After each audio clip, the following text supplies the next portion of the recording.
ভারতের প্রেসক্রিপশনে বর্তমান সেনাপ্রধান বাংলাদেশ চালাইতেছে। বর্তমান সরকারের মধ্যে আওয়ামী লীগ ফ্যাসিস্টের দোসররা রয়েছে, তারা আমাদের উপর দমন নিপীড়ন করতেছে, গ্রেনেড নিক্ষেপ করতেছে, পানি নিক্ষেপ করতেছে, আমাদের উপর বুলেট নিক্ষেপ করতেছে। আমাদের 10-12 জন আজকে গুলিবিদ্ধ হয়েছে, হাসপাতালে ভর্তি হয়েছে, আমাদের 10-12 জন অ্যারেস্ট করা হয়েছে।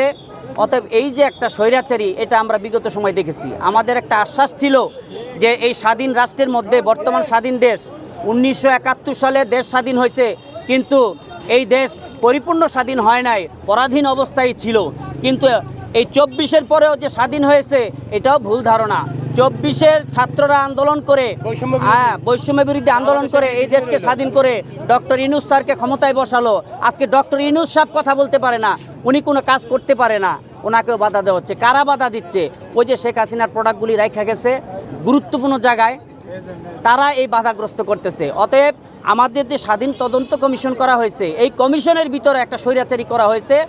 2 নম্বর ধারা বসাইছে, সেখানে বলা হয়েছে যে বিডিআরের পূর্বের বিচার অক্ষুণ্ণ রেখে তারপরে সামনে অগ্রসর হবে, তদন্ত হবে।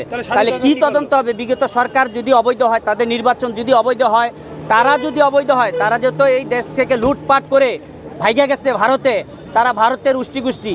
অতএব তাদের এই দেশে এই বিচার কিভাবে বৈধ হয়?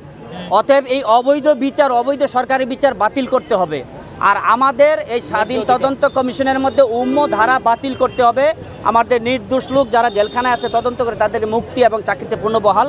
এবং আমরা যারা ঢাকার বাইরে, আপনারা অনেকে হয়তো জানেন না, আপনারা সবাই জানেন যে পিলখানাতেই একটা নাটক হয়েছে, পরিকল্পিত হত্যাকে এখানে বলা হয়েছে বিদ্রোহ। আসলে বিদ্রোহ হয়নি, পরিকল্পিত হত্যা হয়েছে। এটা আপনারা সাংবাদিক ইলিয়াস, পিনাকি ভট্টাচার্য, জ্যাকো, এদের বিভিন্ন রিপোর্টের মধ্যে আপনারা দেখেন, আপনারা তো সাংবাদিক, তারা অনেক তথ্য দিতেছে।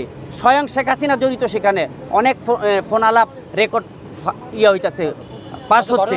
কিন্তু তারপরেও কোন অদৃশ্য শক্তির বলে আমাদের এই বিচারটা বাধাগ্রস্ত হচ্ছে, আমাদের এই স্বাধীন তদন্ত কমিশনকে বাধাগ্রস্ত করতেছে।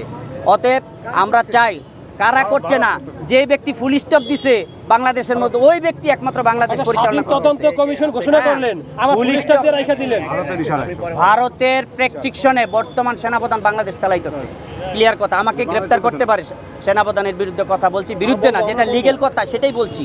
ভারতের প্রেসক্রিপশনে আপনারা দেখছেন 600-র উপরে দাগি আওয়ামী লীগের অপরাধী, খুনি, এদেরকে ক্যান্টনমেন্টে প্রায় 1 মাস 6 মাস রাইখা ভারতে পার করে দেওয়া হলো।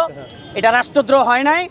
শেখ হাসিনা কিন্তু ক্ষমতায় ছিল, তার যেভাবে খুশি সেইভাবে রাষ্ট্র পরিচালনা করার পরে তার নামে 100 মামলা হয়েছে। অতএব যারা এই ধরনের কাজ করছে তাদের বিরুদ্ধেও কিন্তু এক সময় মামলা হবে, তারা চিরস্থায়ী ক্ষমতায় থাকবে না। আমরা এক সময় বিডিআরে ছিলাম, এরকমেরই বিভিন্ন হরতালের দায়িত্ব পালন করছি, কিন্তু আজকে আমরা কোথায়? কিন্তু পুলিশ যে আমাদের উপরে হামলা করতেছে, তারাও কিন্তু আমাদের জায়গায় আসতে পারে একদিন। অতএব সকালবেলা আমির তুমি ফকির সন্ধ্যাবেলা। আজকে তুমি ক্ষমতা রয়েছে, তোমার ক্ষমতা চিরস্থায়ী নয়। সেনাপ্রধানের উপর অভিযোগ, সেনাপ্রধান আমাদের বিডিআরের নাম উল্লেখ করে সরাসরি বলছে যে বিডিআরের ব্যাপারে ফুল স্টপ, কেউ কোনো কথা বলতে পারবে না। এই বিডিআরের ব্যাপারে ফুল স্টপ দিয়ে দিছে উনি। তাহলে উনি একজন রাষ্ট্রের কর্মকর্তা হইয়া কিভাবে এই রাষ্ট্রের আইন ব্যবস্থার উপরে ফুল স্টপ দেয়? তার মানে কি? শেখ হাসিনা যেরকমের কোনো আইন মানতেন না, ইনি কোনো মানবাধিকার মানতেন না, ওনার যেইভাবে খুশি সেইভাবে দেশ পরিচালনা করছে। এখন বর্তমানে নোবেল বিজয়ী, শান্তিপূর্ণভাবে নোবেল পাওয়া ডক্টর ইউনূস স্যার, উনি ক্ষমতায় বসছে, কিন্তু উনি দেশ পরিচালনা করতে পারতেছে না এদের মতন লোকদের বাধার কারণে, ওনাদের মতন লোকদের বাধার কারণে। এর প্রমাণ আমি দিচ্ছি, সেটা হলো 1 মাস আগে জুলাই সনদের আইন উপদেষ্টা বলছেন যে 30 কার্য দিবসের ভিতরে জুলাই সনদ ঘোষণা করা হবে, বলছে না? বলছে, কিন্তু আজকে 30 কার্য দিবস পার হয়ে গেছে, কেন হলো না?